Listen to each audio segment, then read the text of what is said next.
الحمد للہ رب العالمین والصلاة والسلام علی سید الانبیاء والمرسلین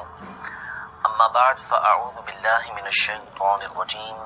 بسم اللہ الرحمن الرحیم الصلاة والسلام علیک یا رسول اللہ وعلی آلک واصحابک یا حبیب اللہ الصلاة والسلام علیک یا نبی اللہ وعلی آلک واصحابک یا نور اللہ۔ مدنی چینل کے ناظرین، الحمدللہ عز و جل سلسلہ سیرت امام احمد رضا خان رحمۃ اللہ تعالی علیہ میں ایک مرتبہ پھر حاضر ہیں۔ اس سلسلے میں ہم امام اہل سنت اعلی حضرت مجدد دین و ملت الشاہ امام احمد رضا خان رحمۃ اللہ تعالی علیہ کی سیرت کے حوالے سے سننے کی سعادت حاصل کر رہے ہیں۔ اپنے پچھلے سلسلوں میں ہم نے خاندان اعلی حضرت رحمۃ اللہ تعالی علیہ کے حوالے سے کچھ باتیں سننے کی سعادت حاصل کی تھی۔ آپ کے دادا جان اور آپ کے والد ماجد رحمہم اللہ تعالی کا کچھ تذکرہ ہم نے اپنے سلسلوں کے اندر کیا تھا۔ آج ہم نے اساتذہ کے حوالے سے کچھ بیان کرنا ہے، لیکن اس سے قبل کچھ باتیں امام اہل سنت کے جو دو بھائی تھے ان کے حوالے سے عرض کرنے کی سعادت حاصل کروں گا۔ تمام ناظرین سے گزارش ہے کہ توجہ کے ساتھ سماعت فرمائیں۔ تذکرہ کرنے کی ان دونوں کی ایک وجہ تو یہ ہے کہ چونکہ اللہ تبارک و تعالیٰ کے نیک بندے تھے تو ان کے تذکرے سے انشاءاللہ تبارک و تعالیٰ ہمیں برکتیں حاصل ہوں گی۔ ایک وجہ یہ ہے تاکہ خاندان اعلی حضرت امام اہل سنت کا بھی تعارف مکمل طور پر ہمارے سامنے بیان ہو، یا کچھ نہ کچھ ہمارے سامنے اس کی صورت واضح ہو جائے کہ امام اہل سنت کے خاندان کے افراد کس قدر اعلیٰ مرتبے والے تھے، کیسے اعلیٰ ذوق والے یہ افراد تھے۔ اور تیسرا یہ بیان کرنے کا مقصد ہے کہ امام اہل سنت رضی اللہ تعالی عنہ کے جو کارنامے ہمارے سامنے واضح ہیں کہ آپ نے جس طرح دین متین کی خدمت کی، 1000 سے زیادہ کتابیں آپ نے تحریر فرمائی، مختلف علوم کے اندر آپ نے علم کے دریا بہائے، اور طرح طرح کے کارنامے امام اہل سنت کے جو ہمارے سامنے موجود ہیں، یقیناً یہ امام اہل سنت کی ذات کی برکت ہے۔ لیکن اللہ تبارک و تعالی نے امام اہل سنت پر ایک خاص کرم فرمایا، خاص رحمت فرمائی کہ آپ کو رفقا بھی بعض ایسے عطا فرمائے کہ جنہوں نے امام اہل سنت کے اس کام کے اندر آپ کا بڑا ساتھ دیا۔ وہ سارے وہ کام کہ اگر بندے کے ساتھ وہ لگ جائیں تو بندہ دین کے بہت سارے کام جو کرنا چاہتا ہے اپنی صلاحیتوں کے باوجود نہیں کر پاتا، ایسا کئی مرتبہ ہوتا ہے۔ تو امام اہل سنت رضی اللہ تعالی عنہ پر اللہ تبارک و تعالیٰ کا یہ فضل و احسان ہوا کہ آپ رحمۃ اللہ تعالی علیہ کو افراد بعض ایسے ملے کہ جنہوں نے بہت سارے وہ کام کہ امام اہل سنت اگر ان کاموں میں پڑتے تو آپ کا ایک وقت اس میں صرف ہو جاتا، انہوں نے اپنے ذمے لے لیا۔ گھر کے بہت سارے کام کاج ہوتے ہیں، پرنٹنگ کے بہت سارے مسائل ہوتے ہیں، چھپوانے کے حوالے سے، اور اس طرح کے کئی معاملات، مقدمات وغیرہ بندے کی زندگی کے اندر بعض اوقات پیش آ جاتے ہیں جن کو نپٹانا، اور پھر اگر جاگیر ہو، زمینیں ہوں تو ان کا حساب و کتاب رکھنا یہ ایک مشکل کام ہوتا ہے کہ ان کے پیچھے بندہ پڑتا ہے تو پھر اس کے اندر ایک بڑا وقت صرف ہوتا ہے۔ امام اہل سنت رضی اللہ تعالی عنہ کی ذات گرامی کو کچھ رفقا ملے جنہوں نے ان تمام کاموں کو سنبھالا، جن میں ایک بہت بڑا نام آپ کے برادر حضرت سیدنا مولانا حسن رضا خان صاحب رحمۃ اللہ تعالی علیہ، ان کا نام ہے کہ جنہوں نے امام اہل سنت کو بہت سارے کاموں سے فرصت دلائی، کہ جاگیر کے کام ہوں، گھر کے کام ہوں، سودا سلف لانا ہو، بچوں کی شادیوں کے معاملات ہوں، بہت سارے معاملات ایسے تھے کہ انہوں نے امام اہل سنت کو بالکل اس حوالے سے فرصت عطا کر دی تھی۔ تو امام اہل سنت اس میں تفصیل سے کام کیا کرتے تھے، جس کا تذکرہ امام اہل سنت نے خود بھی ارشاد فرمایا ہے۔ چنانچہ پہلے تو کچھ باتیں سن لیتے ہیں ان کے حوالے سے کہ حضرت مولانا حسن رضا خان صاحب رحمۃ اللہ تعالی علیہ یہ 4 ربیع الاول سن 1276 ہجری کے اندر پیدا ہوئے، اور آپ نے علم دین اپنے والد گرامی مولانا نقی علی خان امام المتکلمین رحمہ اللہ تعالی اور اعلی حضرت امام اہل سنت سے حاصل کیا، اور آپ کو شعر و شاعری کے اندر بڑا شغف تھا۔ امام اہل سنت سے بھی آپ نے اصلاح کروائی، اور اس کے علاوہ اور بہت ساری چیزیں شاعری کے حوالے سے ان سے بھی سیکھیں۔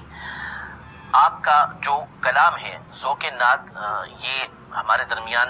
ذوق نعت جو ہے یہ مطبوع ہے، اور ہمارے یہاں اس کی بہت ساری نعتیں پڑھی جاتی ہیں۔ خود امام اہل سنت حضرت مولانا حسن رضا خان رحمۃ اللہ تعالی علیہ کی کلام کی تعریف کرتے تھے، اور آپ فرمایا کرتے تھے کہ میں قصداً اردو کے اندر دو ہی شاعر ہیں ان کے کلام سنتا ہوں، ایک تو مولانا کفایت اللہ کافی رحمۃ اللہ تعالی علیہ، اور دوسرے اعلیٰ حضرت اپنے بھائی یعنی مولانا حسن رضا خان رحمۃ اللہ تعالی علیہ، ان کا تذکرہ فرماتے ہیں کہ ان دونوں کا کلام میں قصداً سنتا ہوں خاص طور پر۔ یعنی یہ ممکن ہے کہ امام اہل سنت رحمۃ اللہ تعالی علیہ بہت سے دیگر کلام بھی سنتے ہوں، اور ایسا ہوا بھی ہے کہ کئی کلام آپ کی بارگاہ میں لائے گئے اصلاح کے لیے کہ آپ اس کلام کی اصلاح فرما دیں، تو امام اہل سنت نے اس کی اصلاح بھی فرمائی۔ لیکن عام طور پر جو سننا تھا قصداً یعنی باقاعدہ سننے کا اہتمام کرنا، تو وہ صرف ان دو کا کلام تھا کہ جن کو امام اہل سنت خاص طور پر سنا کرتے تھے۔ اور مولانا حسن رضا خان رحمۃ اللہ تعالی علیہ کے حوالے سے تو یہ اعلیٰ نے یہاں تک فرمایا کہ ان کو میں نے اصول و ضوابط بتا دیے تھے کہ نعت کس طرح لکھتے ہیں، تو لہذا ان کے کلام کے اندر غلطی یہ نہیں ہوا کرتی تھی۔ امام اہل سنت نے ان کی تربیت فرمائی تھی۔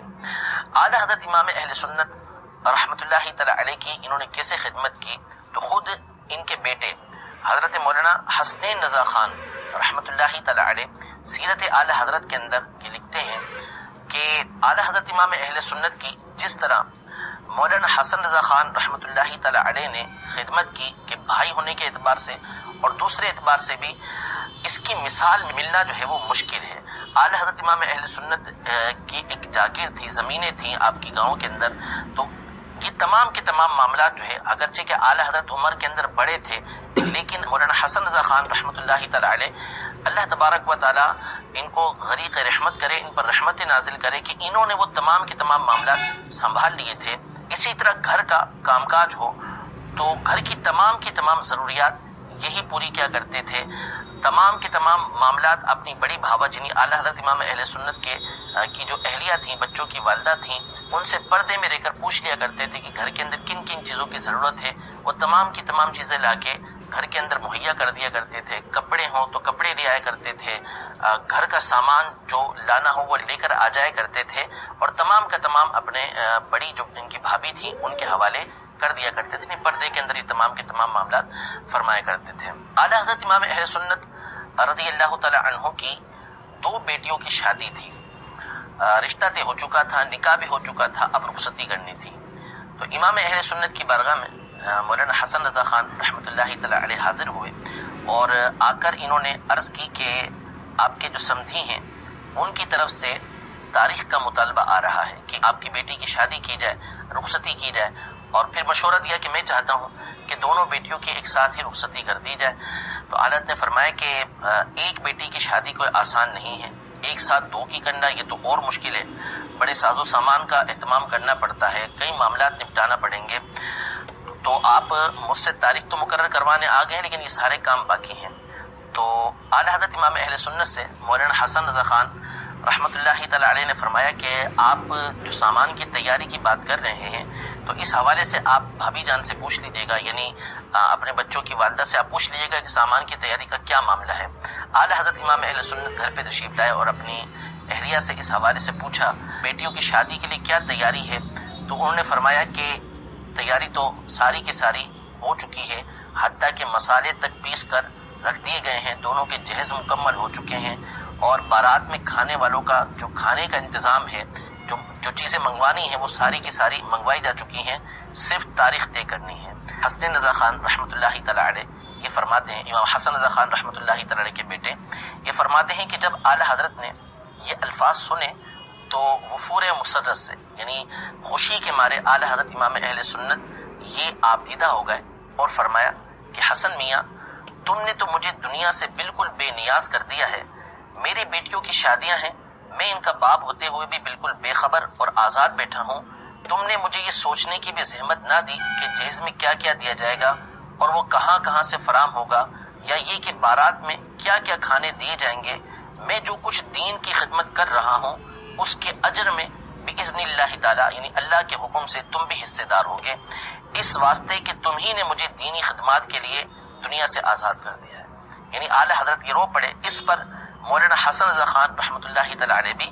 رو پڑے۔ پھر اس کے بعد جب دونوں خاموش ہوئے، سکون ہوا، تو اس کے بعد تاریخ جو ہے وہ شادی کی طے کی گئی کہ کب ان کی رخصتی کرنی ہے۔ یہ دیکھیں کہ کتنا بڑا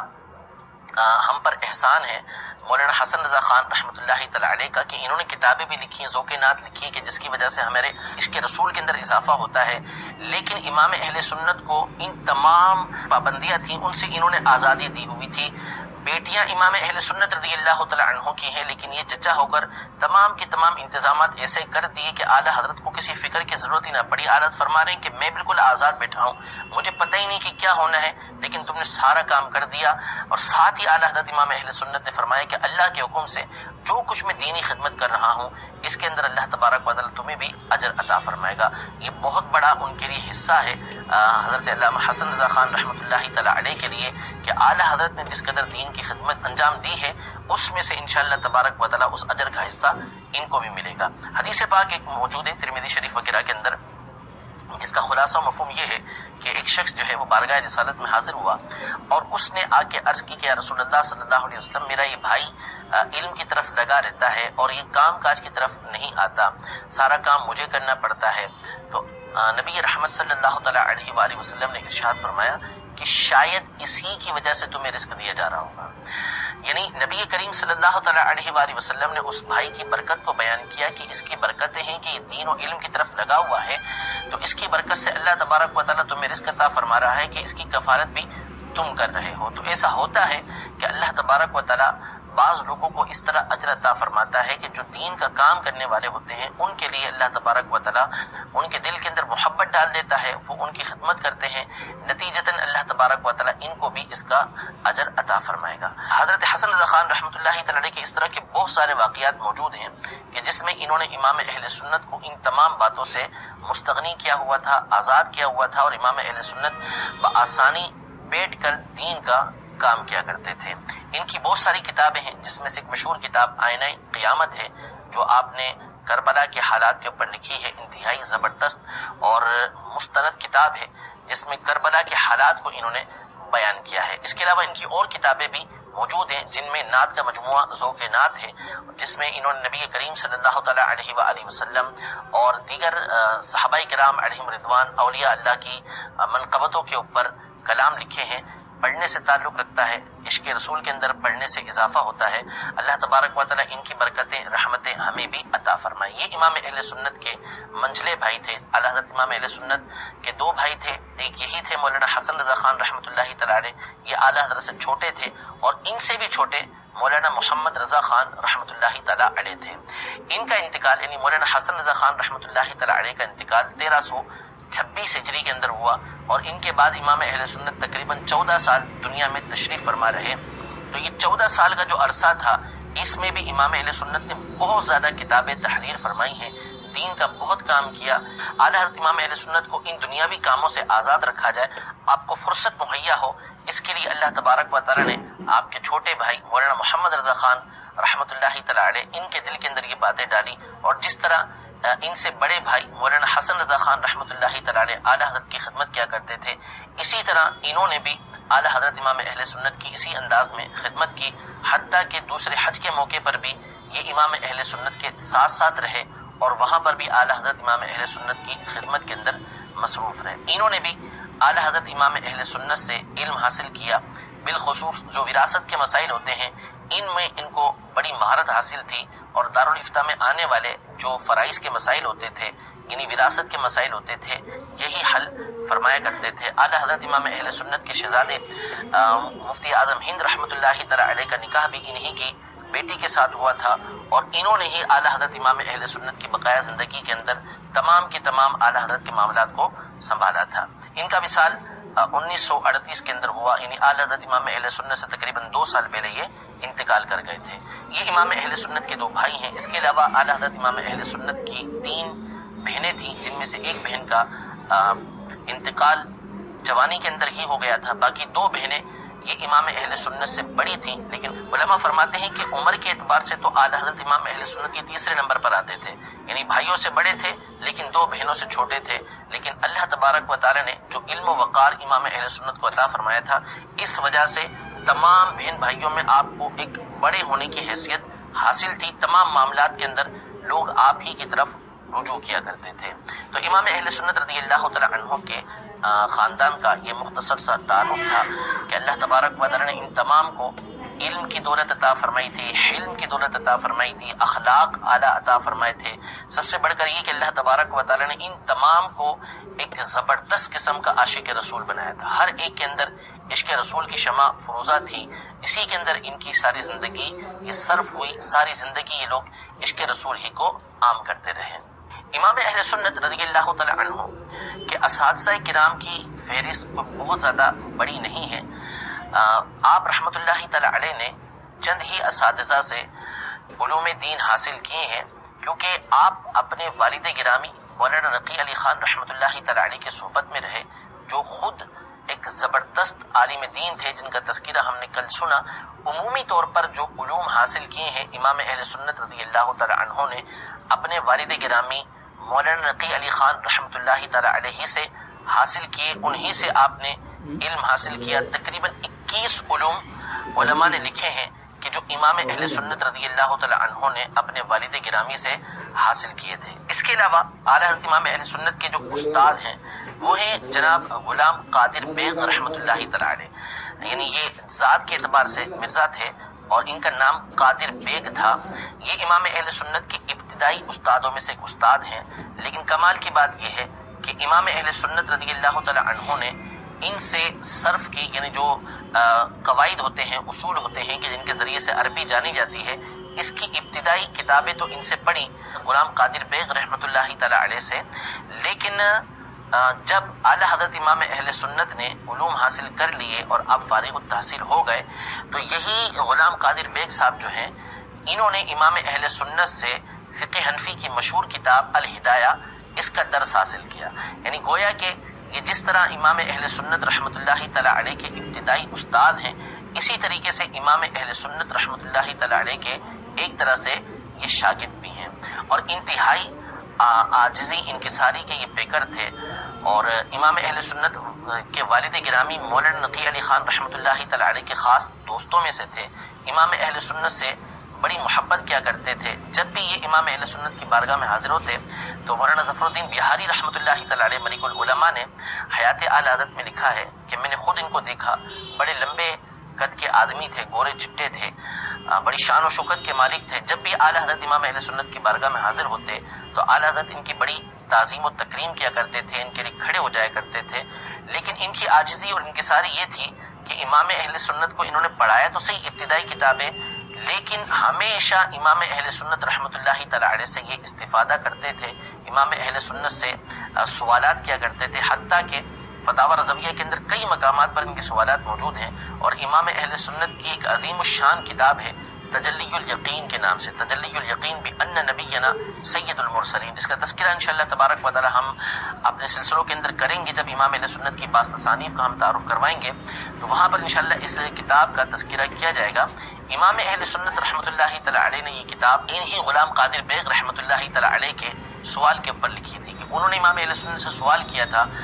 نبی کریم صلی اللہ تعالی علیہ وسلم کے سید المرسلین ہونے کے حوالے سے کہ بعض لوگ حضور علیہ الصلوۃ والسلام کے تمام انبیاء کے سردار ہونے کا انکار کرتے ہیں، تو اس پر امام اہل سنت نے یہ عظیم الشان کتاب تحریر فرمائی کہ جس میں آپ نے 10 کے قریب آیات کریمہ اور 100 کے قریب احادیث طیبہ سے اس بات کو ثابت کیا کہ نبی کریم صلی اللہ تعالی علیہ وآلہ وسلم تمام انبیاء کرام علیہم السلام کے سردار ہیں، سید المرسلین ہیں۔ تو یہ امام اہل سنت سے اس طرح کی کئی سوالات کرتے تھے جن کا تذکرہ فتاوی رضویہ کے اندر جگہ جگہ پر موجود ہے، اور یہ امام اہل سنت کے ابتدائی استادوں میں سے ہے۔ اس کے علاوہ مولانا عبدالعلی رامپوری رحمت اللہ تعالی علیہ جو زبردست عالم دین تھے، ان سے بھی امام اہل سنت نے کچھ کتابیں پڑھی، اور اپنے پیر و مرشد حضرت آل رسول ماریروی رحمت اللہ تعالی علیہ ان سے بھی اعلی حضرت نے تصوف کے کچھ سبق پڑھے۔ یوں ہی اپنے پیر و مرشد کے شہزادے حضرت نوری میاں رحمت اللہ تعالی علیہ، ابو الحسین نوری رحمت اللہ تعالی علیہ، ان سے بھی امام اہل سنت نے علم جفر اور کچھ باتیں پڑھی۔ اکثر علم آپ نے اپنے والد گرامی سے حاصل کیے۔ اس کے علاوہ مکہ مکرمہ مدینہ منورہ جب آپ زیارت کے لیے پہلی مرتبہ تشریف لے کر گئے تو وہاں کے بعض علماء سے آپ نے علم حدیث حاصل کیا، ان سے اجازت حاصل کی، جس کا تذکرہ انشاءاللہ تبارک و تعالی امام اہل سنت کے سفر حرمین کے ضمن کے اندر آئے گا کہ ان علماء کی نظروں کے اندر اعلیٰ حضرت امام اہل سنت کا مقام اور مرتبہ کیا تھا انشاءاللہ اس کا تذکرہ ہم وہاں پر کریں گے۔ اس کے علاوہ اساتذہ کے ساتھ آپ کے اور دیگر معاملات بھی موجود ہیں کہ امام اہل سنت رحمۃ اللہ تعالی علیہ جن استادوں سے پڑھنے جاتے تھے ان کا ادب و احترام آپ بہت زیادہ کیا کرتے تھے، لیکن جہاں پر نیکی کی دعوت کا معاملہ آتا، جہاں پر اصلاح کا معاملہ آتا، تو امام اہل سنت احسن طریقے سے ان کی اصلاح فرمایا کرتے تھے۔ امام اہل سنت رحمۃ اللہ تعالی علیہ کے خاندان اور اساتذہ کا کچھ یہ مختصر تذکرہ تھا۔ انشاءاللہ تبارک و تعالی اپنے اگلے سلسلے کے اندر امام اہل سنت کے ابتدائی کچھ حالات اور امام اہل سنت رحمۃ اللہ تعالی علیہ کے ابتدائی تعلیمی جو حالات تھے اس کو مزید ذکر کرنے کی کوشش کریں گے۔ رب تبارک و تعالی ہم سب کو امام اہل سنت کی خوب خوب برکتیں عطا فرمائے، امام اہل سنت کا جو فیضان ہے اللہ تبارک و تعالی وہ ہمیں عطا فرمائے، آپ کے مسلک پر ہمیں قائم و دائم رہنے کی توفیق عطا فرمائے، آمین بجاہ النبی الامین صلی اللہ تعالی علیہ وآلہ وسلم۔